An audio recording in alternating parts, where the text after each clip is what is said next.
They were about to put him down. A German shepherd so shattered by war he was beyond saving. Too dangerous to touch. His last hope was a man who couldn't even see him. A blinded Navy SEAL, forgotten by the world. They were expecting a tragedy. But when the soldier whispered a single word from a life he couldn't remember, the snarling dog froze. It wasn't a command. It was a ghost. A memory that would unravel a conspiracy and prove that the deepest bonds are the ones the eye can never see. The morning in Columbus, Ohio, was a familiar lie.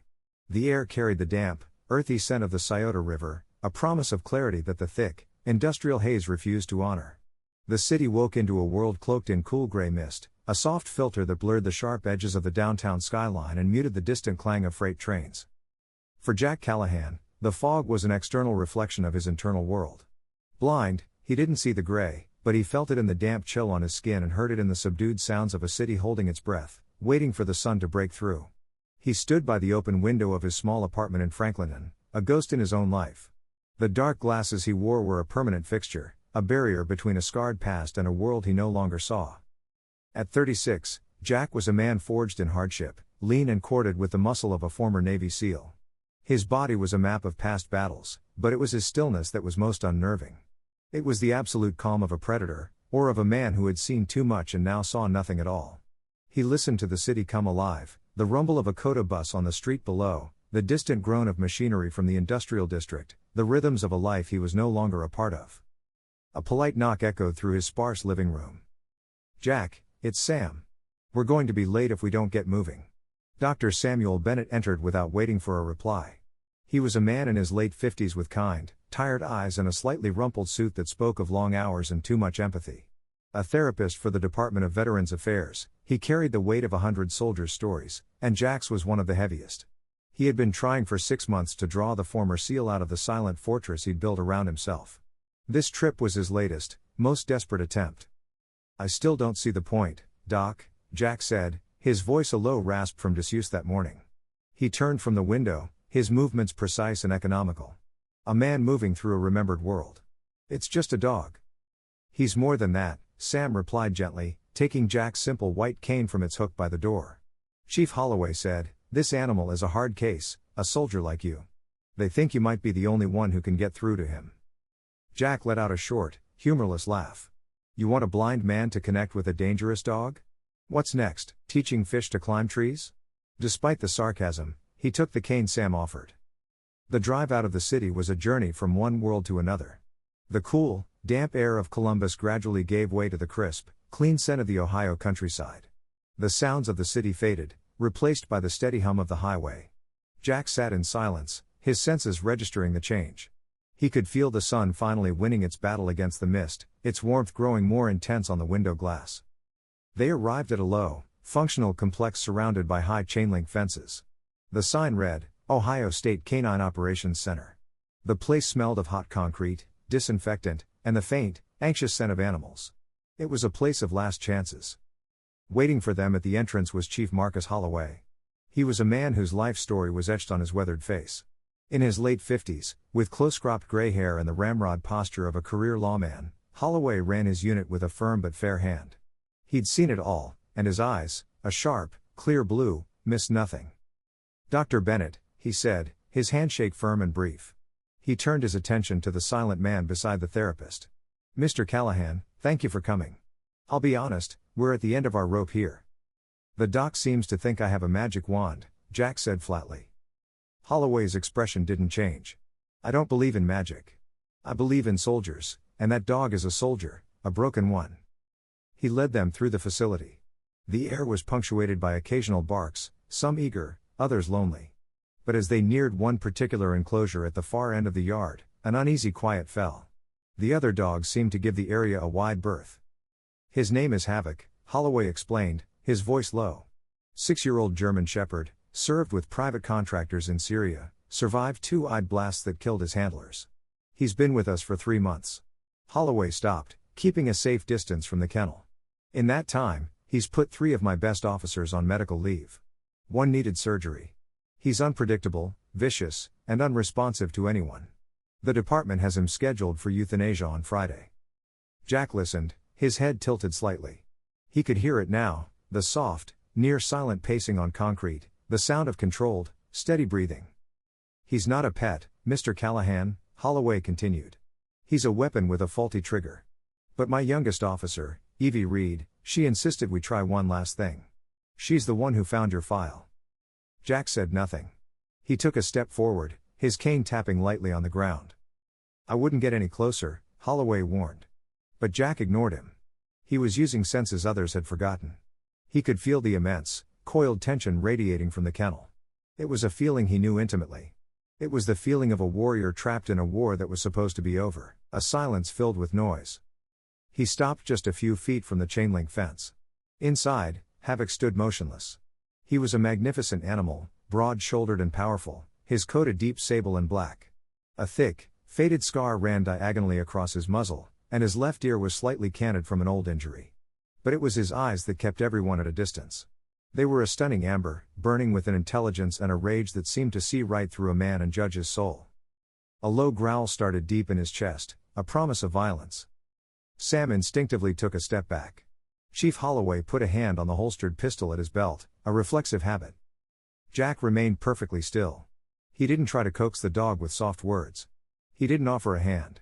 He just stood there, a blind man facing a creature of pure, focused aggression. He breathed in, smelling the dog's tension, the acrid scent of adrenaline. It was the smell of the battlefield. The growl intensified. Havoc's muscles tensed, ready to launch. He was waiting for the one thing he always got from humans: fear. But Jack offered none. Instead, he collapsed his cane and hooked it onto his belt. He stood straighter, his shoulders squared, a posture he hadn't held in years. And in a voice that was quiet, yet echoed across the yard with absolute authority, he spoke, not to a dog, but to an equal: "Jack Callahan, Navy SEAL." The effect was instantaneous and profound. The growl didn't just stop. It died in Havoc's throat with a choked whine. The dog's body, a coiled spring of aggression a second before, went rigid with confusion. His ears, which had been pinned back, flicked forward. He tilted his massive head, those burning amber eyes locked on the blind man.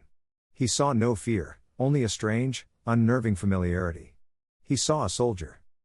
Jack took another slow, deliberate step forward. Havoc held his ground, but the rage in his eyes was being replaced by an intense, bewildered curiosity. "They told me you were broken," Jack said, his voice still low and even. "They don't know anything. You're not broken. You're just waiting for orders." And then, as Chief Holloway and Dr. Bennett watched in stunned disbelief, Havoc did something no one had seen him do since his arrival. He broke his aggressive stance, took a hesitant step back, and sat. He sat not in submission, but in attention, as if reporting for duty. His gaze never left Jack, and in the profound silence that followed, a wordless understanding passed between them. It was a bond forged in the crucible of violence and loss, a recognition between two forgotten soldiers who had finally, against all odds, found their way home to each other. The silence in the training yard was heavier than the Ohio heat. It stretched, taut and fragile, a moment suspended in time. Dr. Sam Bennett stared, his mouth slightly agape, having witnessed something that defied every principle of behavioral therapy he knew. Chief Holloway's hand hadn't left his sidearm, but it was no longer a reaction to a threat. It was the stillness of pure astonishment. Havoc remained seated, his powerful body a portrait of discipline. The fire in his amber eyes hadn't been extinguished, but it had changed. The wild, untamable rage was gone, replaced by a fierce, unwavering focus directed entirely at the blind man before him. A quiet crunch of boots on gravel broke the spell. A young woman approached, moving with the quiet confidence of someone who belonged here. This was Officer Evelyn Evie Reed. In her late 20s, she was lean and athletic, with light brown hair pulled back in a practical, no-nonsense bun. It was her eyes that caught your attention.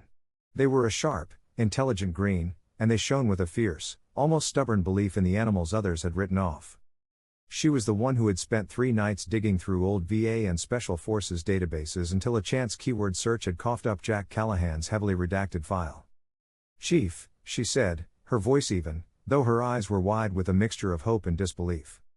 "I see you've met them." Holloway seemed to finally breathe, shaking his head slowly. "Reed, what the hell did you do?" "I found a soldier for your soldier, sir," she answered simply. An hour later, they were in Holloway's Spartan office. The air conditioner hummed, a poor defense against the afternoon sun beating down on the trailer. A thick manila folder lay open on the metal desk between them. Its contents painted a grim picture of Havoc's life. Jack sat in a chair, his posture relaxed for the first time since he'd arrived, while Sam stood by the window, still processing. Evie stood beside Holloway's desk, arms crossed, ready to defend her cause. "This is everything we have on him," Holloway said, sliding a photograph across the desk. It showed a younger, unscarred Havoc sitting beside a heavily armed man in desert camouflage. He was registered to a private military contractor called Spartan Tactical Solutions. Highly effective, very secretive. They don't work directly with the U.S. military. They get subcontracted for the jobs nobody wants. He tapped a line on a transfer document. He was deployed to Syria for 2 years. His file notes he survived 2 separate incidents. His first 2 handlers were killed in those blasts. The third. The file just says non-combat related incident. The handler was discharged and Havoc was brought back to a private facility in Nevada. "That's where it gets weird, sir," Evie interjected, her passion for the case evident. "Spartan Tactical basically abandoned him. They transferred his ownership to the state of Nevada for $1. No debriefing, no transition protocol. They washed their hands of him. The Nevada facility couldn't handle him, and after he bit 2 trainers there, they passed him to us, hoping our program could help." This was the seed of the subplot being planted. The mystery of why a valuable asset was discarded. Holloway leaned forward, lacing his thick fingers together. "For 3 months, he's been a ghost. He doesn't respond to commands, to food, to dominance, or to kindness. All he responds to is violence. My 3 officers can attest to that." He looked directly at Jack. "What you did out there, I've never seen anything like it. He didn't just obey you. He recognized you." Jack was quiet for a long moment, processing. A dog who had lost 3 commanders, been abandoned by his unit, and treated everyone as a threat. He knew that story. He'd lived it. "He's not lashing out," Jack said, his voice resonating with certainty. "He's holding his ground. In his mind, the war never ended. He's surrounded by hostiles with no one to follow." "And you think you can be that person?" Holloway challenged, his tone not accusatory, but genuinely curious. Before Jack could answer, Evie spoke up, her voice firm. "Chief, the euthanasia order is for Friday. That's 3 days. I'm asking you to suspend it. Give Mr. Callahan a chance." "Evie, you know the liability," Holloway sighed, the weight of his command heavy on his shoulders. "If that dog gets loose, if it hurts a civilian, that's my badge. It's the end of this whole program. And if you put him down," she shot back, her green eyes flashing, "you could be killing the one animal here who's more of a hero than any of us. Look at his file, sir, the parts that aren't blacked out. He's credited with sniffing out 12 explosive devices. He saved dozens of lives. Doesn't that earn him more than a needle in a cold room?" The room fell silent again. Holloway stared at the file, then at Jack, the blind SEAL who had accomplished in 3 minutes what his entire team of experts couldn't in 3 months.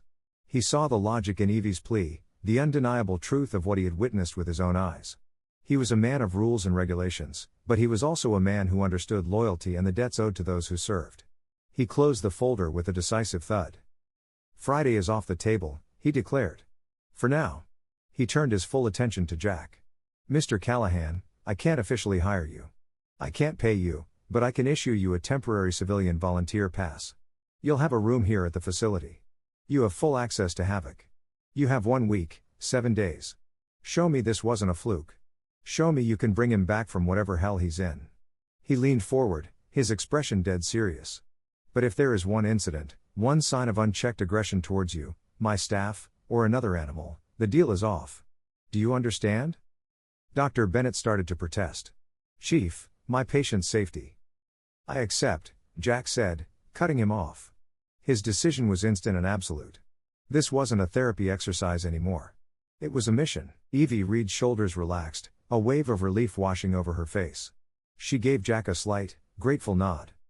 That evening, the sun dipped below the horizon, painting the sky in fiery streaks of orange and purple. The oppressive heat of the day finally broke. In a secured, isolated training yard, floodlights cast long shadows across the ground. Jack stood in the center, not as a visitor, but as a commander. A gate at the far end clicked open, and Havoc walked out, unmuzzled and off-leash.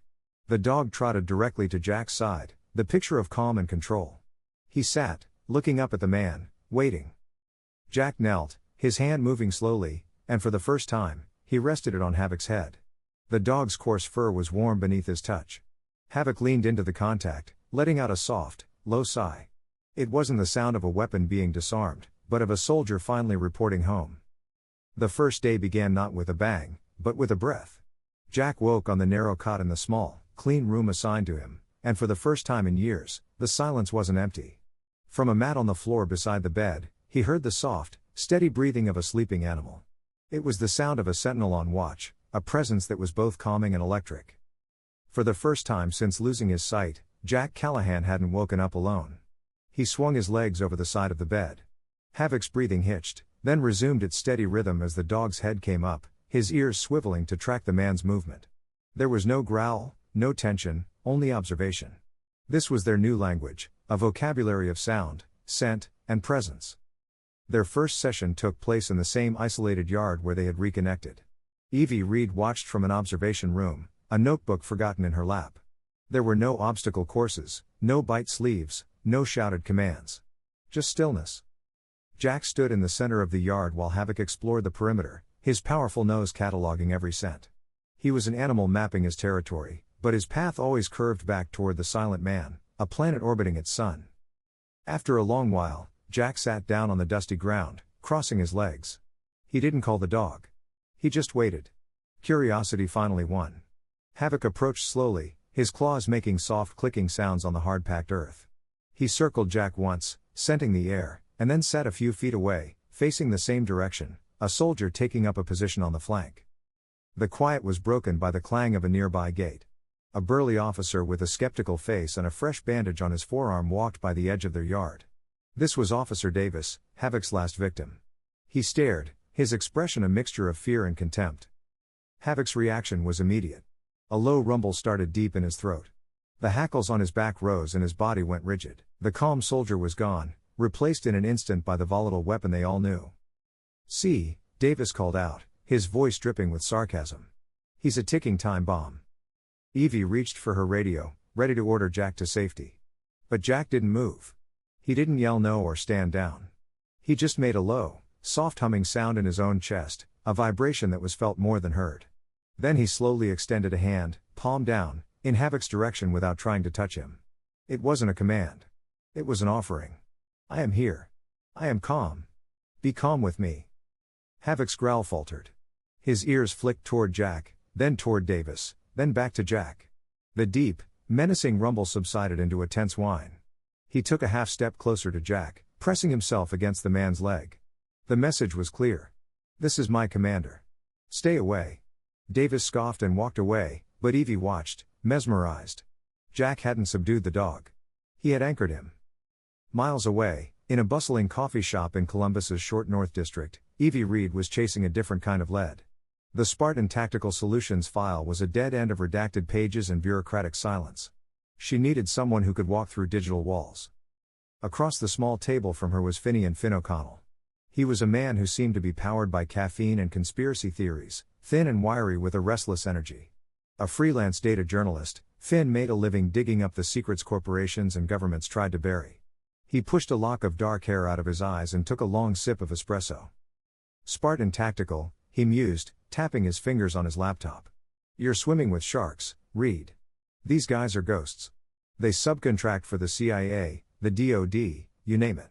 They officially don't exist in a dozen countries where they have a massive footprint.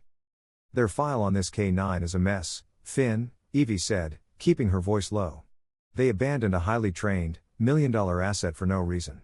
There are entire sections of his service history that are just black boxes. I need to know what's in those boxes." She slid a piece of paper across the table. On it was Havoc's registration number and the name of his last handler, the one part that wasn't completely redacted. Handler's name was Caleb Vance. Finn's fingers froze over the keyboard. A slow grin spread across his face. "Vance?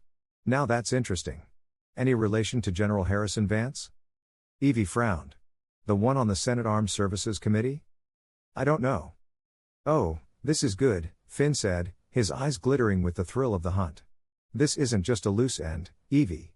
This is a thread, and if we pull it, a lot of ugly stuff could unravel. I'm in." That evening, back at the facility, the desert air cooled under a canopy of stars. Jack sat on the steps of his temporary quarters, a grooming brush in his hand. Havoc lay patiently on the ground before him, his head on his paws. For a week, no trainer had been able to get a brush or a collar on him without a fight. Jack worked slowly, his movements guided by touch. He started with the dog's broad back, the brush making soft, rhythmic strokes through the thick coat. Havoc's muscles, usually tense and ready, were relaxed. With each pass of the brush, Jack could feel the tension leaving the animal's body, a silent conversation of trust being spoken between them. He talked to the dog, not in commands, but in a low, steady murmur. He spoke of the ocean, of the feel of night vision goggles in the dark, of the weight of a rifle in his hands. He spoke of things he hadn't told another soul, sharing his ghosts with the one creature on Earth who might actually understand them. Havoc didn't move. He just lay there, letting the blind man see his scars, and in return, he offered a quiet, solid presence in the darkness. The week was just beginning, but in the silent language of soldiers, they had already traveled miles down the road. By the fourth day, a new rhythm had settled over the K9 facility. The tentative steps of the first day had evolved into a steady, synchronized cadence. Jack and Havoc moved as one, a silent man and his shadow. The sight of them walking the perimeter, Havoc's shoulder occasionally brushing against Jack's leg, had become a source of quiet amazement for the staff. The open hostility from officers like Davis had softened into a grudging, watchful silence. Progress was no longer a hope. It was a tangible reality. Chief Holloway, wanting to quantify this progress, set up a test. In the main training yard, a simple course was arranged. Low hurdles, a line of weave poles, and a narrow ramp.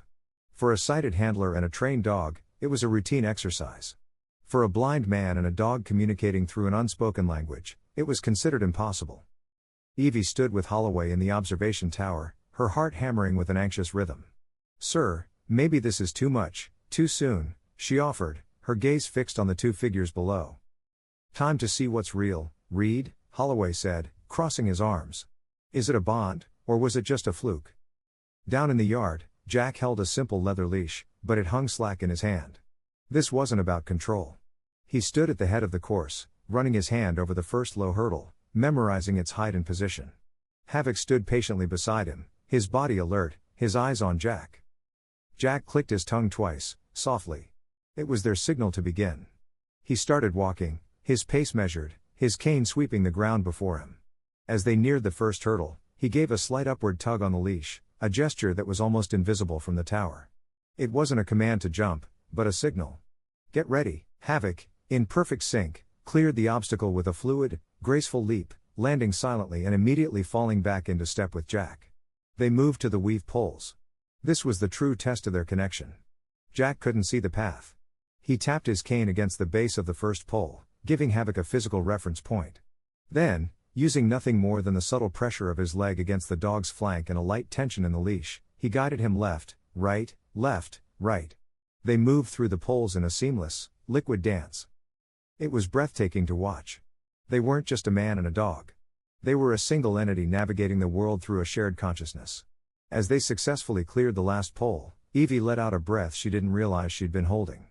Holloway remained silent, but he lowered his binoculars, a look of profound respect on his face. He had seen the impossible made real. That afternoon, Evie's phone buzzed with an encrypted call. It was Finn. "You are not going to believe this," he said, his voice crackling with excitement. There were no pleasantries between them. "Caleb Vance, Havoc's old handler. He's a ghost." "What do you mean, a ghost?" Evie asked, stepping out of the noisy kennel area into the relative quiet of the parking lot. "I mean, he's dropped off the face of the earth. The day after his non-combat incident and discharge from Spartan, he vanishes. His bank accounts are dormant. No new driver's license, no credit card activity, no social media, nothing. It's like Spartan didn't just fire him, they erased him." A chill went down Evie's spine. This was deeper and darker than she'd imagined. "So it's a dead end?" "Not quite," Finn said, and she could hear the grin in his voice. "Ghosts leave echoes. I went old school. Public records, property deeds. I found a parental address for him. A quiet little mountain town about 2 hours east of you in Appalachia. If anyone knows where Caleb went, it's them." Evie scribbled down the address. "Finn, you're amazing." "I know," he replied. "Just be careful, Reed. Companies like Spartan don't erase people unless the secret they're keeping is big and dangerous." That night, the weather turned. A rare summer thunderstorm rolled in, the sky flashing with distant lightning. The first rumbles of thunder were low and deep, a vibration that rattled the windows of Jack's small room. To most, it was just a storm. To Jack, it was artillery. He sat bolt upright in bed, his heart hammering against his ribs. He wasn't in Ohio anymore. He was in the dusty, oppressive heat of Kandahar. The air was thick with the smell of cordite and fear. The memory was a violent, chaotic collage of images he couldn't see, but could feel in every fiber of his being. The shout of a command, the incoming zip of bullets, the frantic scramble for cover behind a crumbling wall. This wasn't the eyed blast that took his sight, this was something else. A different fight, a different day. Through the noise, he could hear a sound that cut through the chaos, the terrified wail of a child and something else, the frantic, desperate barking of a dog. He was shaking, lost in the echo of a battle he couldn't fully remember. The walls of the small room seemed to be closing in. Then he felt a sudden, heavy pressure on his thigh. A wet nose nudged his trembling hand. Havoc, who should have been agitated by the storm, had risen from his spot on the floor. He wasn't barking or whining. He had sensed his commander's distress. He pressed his head firmly against Jack's thigh, a solid, living anchor in the swirling chaos of the past. Jack gasped, the sensory overload of the memory receding as he focused on the real, tangible presence of the dog. He wrapped his arms around Havoc's neck, burying his face in his fur. The dog stood perfectly still, absorbing the man's tremors until they subsided. The storm raged outside, but inside the small room, a different kind of storm had been calmed. Jack sat in the darkness, his hand resting on the steadily breathing animal beside him. The memory was still there, a ghost at the edge of his consciousness, the child, the barking, and a single word rose from the depths of his fractured memory, whispered into the dark, Kodiak. The name echoed in the hollows of his sleep. Kodiak. Jack's dreams that night weren't of darkness, but of blinding white sand under a searing sun and the violent roar of a firefight. It was the same fragmented memory from the storm, now on a loop. Each repetition added a sliver more detail. The feel of a crumbling wall at his back. The high-pitched cry of a child. The deep, frantic barking of a dog fighting beside him, and a new layer, a voice, distorted by chaos, shouting a command in a language he couldn't place, something guttural and sharp that sounded like EA. He woke before dawn, the sheets damp with sweat, the phantom smell of cordite in his nostrils. Havoc was already awake, watching him from the foot of the bed, his head cocked as if he had been listening to the dream, too. The name Kodiak was a hook in his mind, snagged on something he couldn't see. It felt real. It felt important. Driven by an impulse he didn't understand, he went to the dusty, oversized duffel bag that had sat unopened in the corner of his apartment for years, which he'd brought to the facility out of habit. It was a time capsule of the man he used to be. Unzipping it released the ghosts of the past. The faint metallic scent of gun oil. The musty smell of canvas. The fine, pale sand of Afghanistan still caught in the seams. His hands, which knew the shape of every object in his current life, fumbled through the unfamiliar. He pushed past neatly folded uniforms and spare boots until his fingers met the hard plates of his old body armor. He almost stopped, the armor holding too many memories of weight and impact, but the dream pushed him on. His fingers explored the tactical pouches, finding a spare magazine, a hardened field dressing, and then something else. It was tucked deep inside a small, forgotten utility pocket. Something that didn't belong. It was a dog collar. It was made of thick, worn leather, softened by what must have been years of sweat and dust. It wasn't a standard issue military collar. Jack ran his thumb over the surface, feeling the cracks and creases. His fingers found a small brass tag, worn nearly smooth. He could just make out the faint traces of an engraving. 3 letters, C, J, V. Below them, part of a serial number was still legible. He held it in his hands, a wave of vertigo washing over him. He had no memory of this collar, not a single one. It was a piece of someone else's life that had somehow found its way into his. He held it out into the space in front of him. Havoc, who had been watching him silently, got to his feet. He stepped forward, his nose twitching. He scented the collar once, twice, and then let out a single, low whine, a sound of deep, painful recognition. In that moment, Jack knew 2 things with absolute certainty. This collar was real, and the hole in his memory was bigger and darker than he had ever imagined. 2 hours to the east, the landscape had transformed. The sprawling suburbs of Columbus gave way to the winding, hilly roads of Appalachian, Ohio. Evie Reed guided her nondescript sedan up the highway, watching as the terrain grew wilder, dotted with ancient oak trees and massive rock formations. She was entering a different Ohio, a place of quiet, isolated communities where people kept to themselves and kept their secrets. She found the address Finn had given her down a secluded gravel road. It was a modest but immaculate house with a tidy garden and a view that stretched for miles across the mountain valleys. This was where the ghost named Caleb Vance had grown up. An older man answered the door. He was tall and gaunt with the same sharp blue eyes as Chief Holloway, but his were narrowed with suspicion. His posture was rigid. His silver hair was cut in a severe military flat top. This was Arthur Vance, Caleb's father. "Can I help you?" he asked, his tone clipped and unwelcoming. "Mr. Vance, I'm Officer Evie Reed, Ohio State Police," she said, holding up her badge. "I'm sorry to bother you, but I wanted to ask you a few questions about your son, Caleb." The man's face hardened into a granite mask. "We have nothing to say about Caleb." A woman appeared behind him, wiping her hands on an apron. She had a kind, gentle face, but her eyes were hollowed out by a grief that seemed too heavy to carry. Eleanor Vance looked at Evie with a flicker of fear. "My husband's right," she said, her voice soft but firm. "We can't help you." "I'm not here to cause trouble," Evie pressed gently. "I'm a K-9 handler. I'm working with a dog we believe served with Caleb overseas. Not this dog. He's in a bad way, and we think understanding what happened to him and Caleb might be the only way to save him." Arthur's jaw tightened. "Whatever happened over there is in the past. It's classified. You shouldn't be digging around." It was a clear warning. They knew something and they had been told to keep quiet. Evie realized pushing them would only make them retreat further. She changed tactics. She took out her phone and pulled up a picture she'd taken the day before. Havoc sat calmly beside Jack in the training yard. She held it out. "This is him, the dog. His name is Havoc." Eleanor's hand flew to her mouth, and a soft gasp escaped her lips. Her eyes, which had been filled with sorrow, now welled with tears of recognition. She wasn't seeing the dangerous animal from a file, but the companion her son had loved. Arthur quickly put a protective arm around his wife, glaring at Evie. "You need to leave," he said, his voice low and dangerous. Evie nodded, retrieving her phone. She had her answer. She took out a business card and offered it to him. "If you change your mind, if you want to help the only part of your son's service that made it home, please call me." Arthur didn't take the card, but as Evie turned away, Eleanor snatched it from her hand before her husband could stop her. Driving back down the winding mountain road, Evie felt a mixture of frustration and certainty. The Vances were scared, and a company like Spartan Tactical, with ties to men like General Vance, had more than enough power to ensure their silence.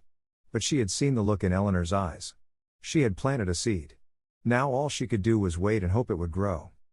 The weight of the leather collar in Jack's hand was heavier than any weapon he'd ever carried. It was the weight of a past he didn't own, a story told in cracks and worn brass. The name Kodiak and the strange German-sounding Command EA were no longer just echoes in a dream.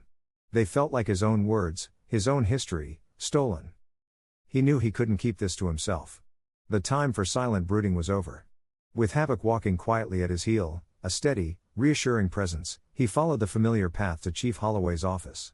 Holloway was on the phone, his voice low and tight with frustration. He looked up as Jack entered, motioning for him to sit. The chief's office was a place of stark function, but Jack could smell the faint, lingering scent of stale coffee and stress. "No, I don't care what the preliminary report says," Holloway was saying into the receiver. The situation was contained. "Yes, contained. I'll handle the paperwork." He hung up with a sharp click, running a hand over his weary face. "Press," he grumbled, more to himself than to Jack. "They smell a story." He focused his sharp blue eyes on the man before him. "What can I do for you, Callahan?" Jack didn't speak. He simply reached out and placed the worn leather collar on the center of the metal desk. It landed with a soft, definitive thud. Holloway stared at it. He picked it up, his thick fingers tracing the frayed leather. "Where did you get this?" "It was in my duffel bag," Jack said, his voice even. "I don't remember ever seeing it before." Holloway's gaze sharpened as he turned the brass face of the tag in the light from the window. He squinted, his brow furrowed in concentration. "There are initials here, C, J, V." He looked up at Jack, his expression a mixture of profound disbelief and dawning curiosity. "Are you telling me this is just a coincidence? You find a collar in a bag you haven't opened in years right after you connect with this dog?" "I'm not telling you anything, Chief," Jack replied. "I'm showing you. That dog, Havoc, he recognized this collar. And I think his real name is Kodiak." Holloway leaned back in his chair, the springs groaning in protest. He looked from the collar to the blind man, then through the window where Havoc sat, waiting patiently outside the office door. Every instinct he had, honed over 30 years in law enforcement, was screaming that this was impossible. But everything he had seen with his own eyes for the past week told him it was true. Evie Reed's phone vibrated with a blocked number. She answered, her heart leaping into her throat. "Hello, is this Officer Reed?" The voice was a whisper, faint and trembling. It was Eleanor Vance. "Yes, Mrs. Vance. Are you all right?" "I can't talk for long. Arthur, my husband, he's so afraid of what they'll do," she said, her words tumbling out in a rush. "But Caleb, my boy, he wouldn't have wanted that dog to be hurt. He loved that dog more than anything. He called him Kodiak." Evie's breath caught in her chest. Kodiak, the same name Jack had spoken. "Mrs. Vance, what happened to Caleb? What are you afraid of?" "They made him disappear," Eleanor whispered, a sob catching in her throat. "Spartan, they said it was for his own protection, that he knew too much. They gave us money and told us to forget we ever had a son named Caleb." Caleb, not some other name. The name in the file was a deliberate misdirection.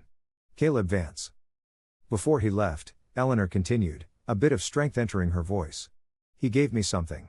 An insurance policy, he called it. He said if anything ever happened to him, I was to give it to someone who could find the truth." There was a pause. "I think you're that person. Can you meet me?"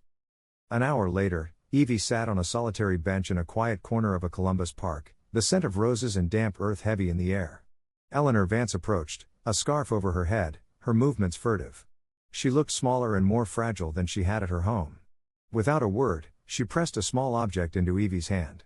It was a tiny, encrypted data key, the kind used by covert operatives. "I don't know what's on it," Eleanor said, her eyes pleading.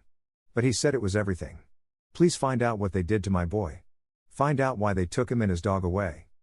She turned and hurried off before Evie could reply, disappearing into a crowd of tourists. Evie rushed to Finn's cluttered apartment, which doubled as his digital command center. The air smelled of cold pizza and the ozone from humming servers. "Finn, I need you," she said, placing the data key on his desk. This came from the handler's mother. She said his name was Caleb Vance. Finn's eyes lit up. He took the key, his fingers flying across his keyboard as he plugged it into a complex decryption rig. "Caleb. CJV, that's the handler code. And Vance, the general's son. This is it, Reed. This is the whole damn story." The decryption process was agonizingly slow. The files were protected with military-grade encryption, and most were corrupted, deliberately erased. But after 2 hours, a single, small file flickered to life on the screen. It was an audio log. File designation, WH Kandahar Oplog 7. "Winter Halo," Evie breathed.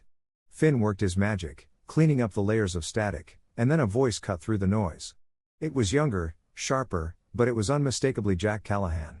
The recording was chaotic, the sound of distant gunfire, of shouting in a foreign language. Then Jack's voice, calm and focused in the storm. "Kodiak, Zoik. Find him. Zoik." There was a flurry of frantic barking. The sound of scrambling through rubble. Then the cry of a child. "Got him. I've got the kid," Jack's voice was strained. "Kodiak, here. Yay. Good boy. Good boy." The recording ended. Evie and Finn sat in stunned silence. The audio was undeniable proof. Jack and Havoc/Kodiak had been a team. They had served together. And in that file was the hint of why it was all covered up. A child, a deviation from the mission, a secret buried under the name Winter Halo. "They didn't just separate a man from his dog," Evie said, her voice filled with a cold rage. "They stole a hero's memory. They stole his partner. And we just found the evidence that proves it."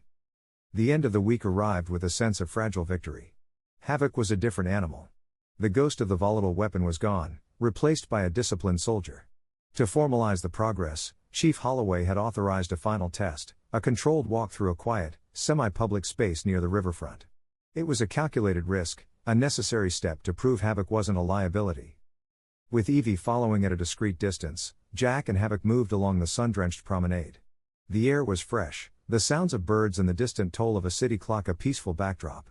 Havoc walked with a calm, steady gait, his focus entirely on Jack, a perfect picture of a handler and his K9. They had done it. They had brought him back. And then the world exploded. A construction crew on a nearby roof dropped a pallet of steel beams. The sound wasn't just loud. It was a violent, percussive crash, like the supersonic crack of an explosion. It tore through the peaceful afternoon. A sound of pure chaos. For Havoc, It was the sound of an Eid. His training, his calm, his progress. It all evaporated, vaporized by the visceral memory of a war zone. He spun, a deep-throated bark ripping from him as he lunged, not at a person, but in the direction of the threat. The leash snapped taut, pulling from Jack's grasp. Thrown off balance, Jack stumbled and fell hard on the concrete sidewalk, the palms of his hands scraping raw. Panic erupted. A woman screamed. A cyclist swerved into the street. Havoc, overwhelmed by his own PTSD, snapped at the air, his body a whirlwind of terrified aggression. Havoc. No. Stand down. Evie yelled, running toward them. But her voice was just another sound in the chaos. Jack, on his knees, his world a dizzying blend of pain and noise, didn't shout. He didn't panic. He reached back into a part of himself that had been locked away, a muscle memory from a life he couldn't recall. He dropped his cane, and through the noise, a single, sharp command cut through the air. A word spoken not in English, but in a guttural, commanding tone. EA. Havoc froze mid-snarl. His body went rigid. Blafe, Jack commanded, his voice raspy, but firm. Just like that, the storm broke. Amid the chaos of screeching tires and frightened shouts, Havoc dropped to the ground, his body motionless. He lowered his head, his chest heaving, but he was still, his eyes wide and fixed on the blind man.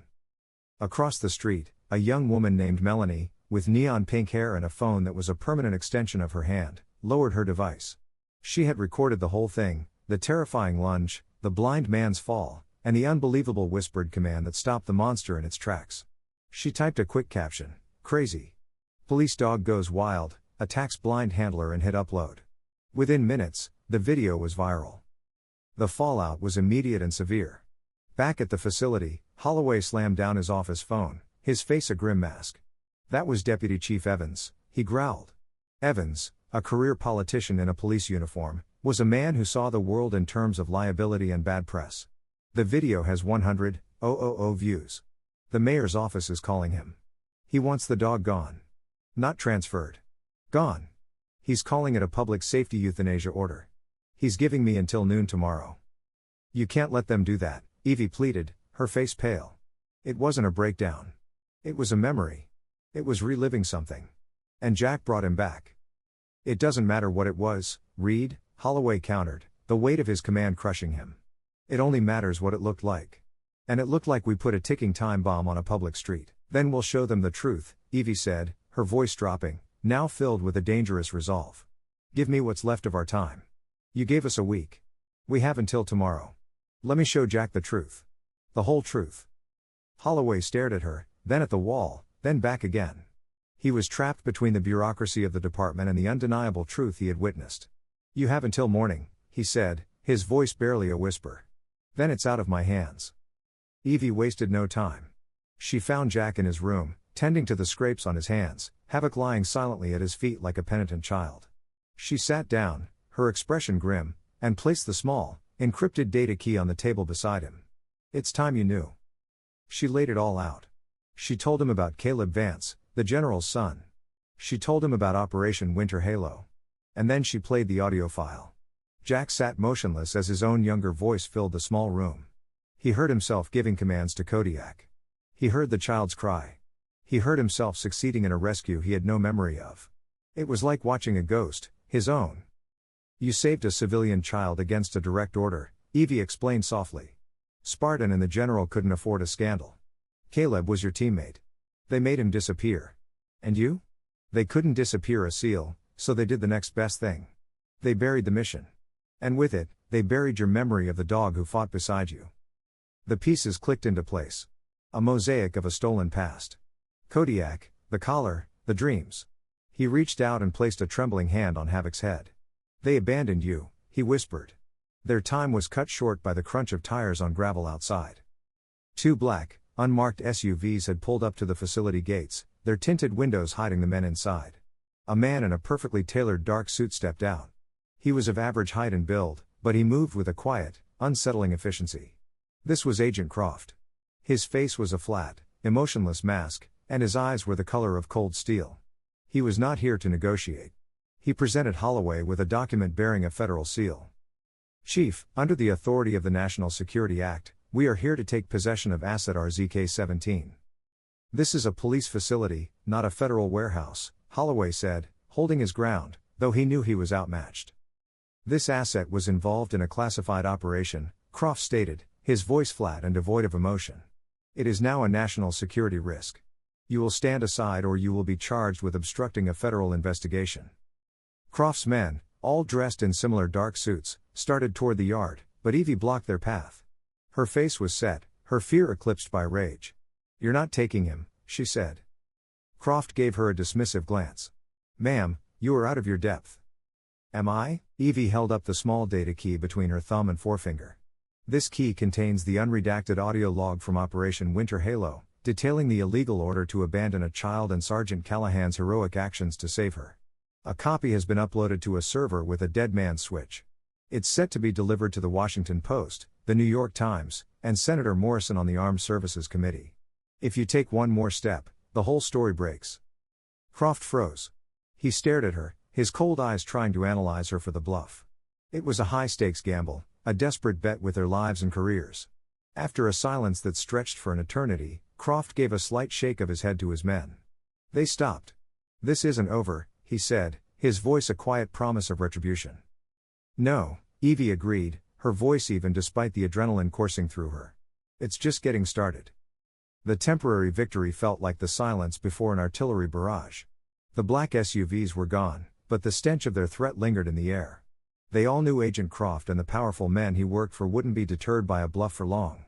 They would be back, and next time they would come with undeniable authority and force. Jack stood in the center of the yard, his hand resting on Havoc's powerful shoulders. The truth of his past hadn't just filled a hole in his memory. It had forged a new spine of purpose within him. He was no longer a ghost hiding from the world. He was a soldier with one last mission. "We can't wait for them to come back," Jack said, his voice cutting through the tense silence between him, Evie, and Holloway. "We don't run. We don't hide. We choose the battlefield." A flicker of understanding, of fierce pride, lit up in Holloway's tired eyes. He'd seen this look in men before, the moment a cornered soldier decides to attack. He gave a single, sharp nod, then pulled out his phone and made a call. "Manny, it's Marcus Holloway. I'm calling in that favor. The big one." An hour before dawn, a dusty, nondescript pickup truck, its headlights off, rolled to a cut section of the facility's back fence. The man behind the wheel was Manny Delgado, a retired Marine logistics sergeant and an old friend of Holloway's. He was a stocky, broad-shouldered man with a calm, steady demeanor and hands that looked like they could fix a tank engine or build a house with equal skill. He was a man who knew how to move people and equipment without leaving a paper trail. "You've got 60 minutes before the morning shift change makes things a lot louder," Manny said, his voice a low, reassuring rumble. There were no long goodbyes. Holloway gripped Jack's shoulder, a silent gesture of solidarity between two old soldiers. "Give him hell, son," he muttered. Jack, Evie, and Havoc slipped into the night, leaving the K-9 facility behind. As the truck rumbled into the dark countryside, Evie was on a satellite phone, her voice a low, urgent whisper. She was talking to Finn. "Location is live streamed. Send it to the contacts no earlier than 0600. Make sure the military police contact gets the tip about an illegal apprehension of a decorated veteran by an unidentified federal agency. That'll get them moving." Their destination was a ghost from the past, an abandoned Cold War-era communications station deep in the rugged silence of the Hocking Hills State Forest. They arrived as the first hints of dawn painted the eastern sky, crumbling concrete structures and a single, skeletal radio tower. Sharp silhouettes against the rising light. It was a place of secrets, the perfect stage for a final reckoning. They didn't have to wait long. Two black SUVs followed by a luxury sedan kicked up dust as they sped up the remote access road. The vehicles stopped and Agent Croft emerged, his face as cold and impassive as ever. But this time he was not in command. A man stepped out of the sedan. He was in his late 60s, dressed in an expensive civilian suit that couldn't hide the rigid command posture of a lifelong military officer. This was General Harrison Vance. He radiated an aura of absolute power in his eyes, a pale, icy blue, fixed on Jack with a look of pure, venomous rage. He was here to personally oversee the erasure of a mistake that threatened his legacy. "Sergeant Callahan," Vance began, his voice smooth, but laced with menace. "You've caused a great deal of trouble. A quiet, honorable retirement apparently wasn't enough for you." "There's no honor in burying the truth, General," Jack replied, his voice calm and steady. Havoc stood beside him, not growling, but poised and radiating a protective energy. The truth. Vance scoffed. The truth is that you and my son disobeyed a direct order, jeopardized a multi-million-dollar operation, and risked national security to save one insignificant life. I did what was necessary to protect the integrity of the force and to salvage what was left of my son's reputation. I gave you a peaceful life. I should have been more thorough. He gave a sharp, almost imperceptible nod to Croft. Take the asset. Bring the sergeant. This ends now. Croft and his men moved forward. It was over. The bluff had been called. But then on the ridge, another set of lights appeared. Headlights. A local news van followed by another. And then a marked military police vehicle. Within seconds, the desolate outpost was bathed in the harsh glare of television cameras. Reporters, tipped off by Finn's perfectly timed leak, scrambled from their vehicles. Microphones were thrust forward. Vance froze. His face was a mask of disbelief and fury, caught in the sudden glare. He was trapped. Every move he made was now being recorded. Jack Callahan didn't raise his voice.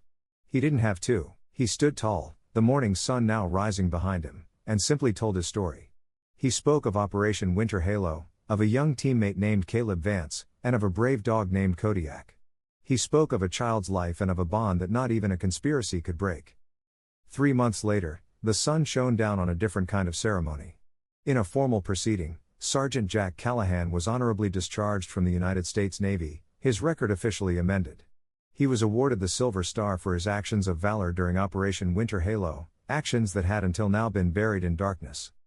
A few weeks after that, a new gate opened in a quiet, rural part of the Ohio countryside. The hand-carved wooden sign above it read, "The Hollow Path K9 Rehabilitation and Reintegration Center." It was a place of healing. Here, other retired service dogs, animals deemed too broken or traumatized by the scars of war, were brought to find peace. Jack, no longer a ghost, moved through the facility with a quiet confidence, his hand often resting on Havoc's back. He couldn't see the dogs he was helping, but he could feel their pain, and he knew how to guide them back to the light. Evie, now the center's director, managed the operations with a compassionate efficiency that was the heart of the whole program. And Havoc, once known as Kodiak, was their greatest success story.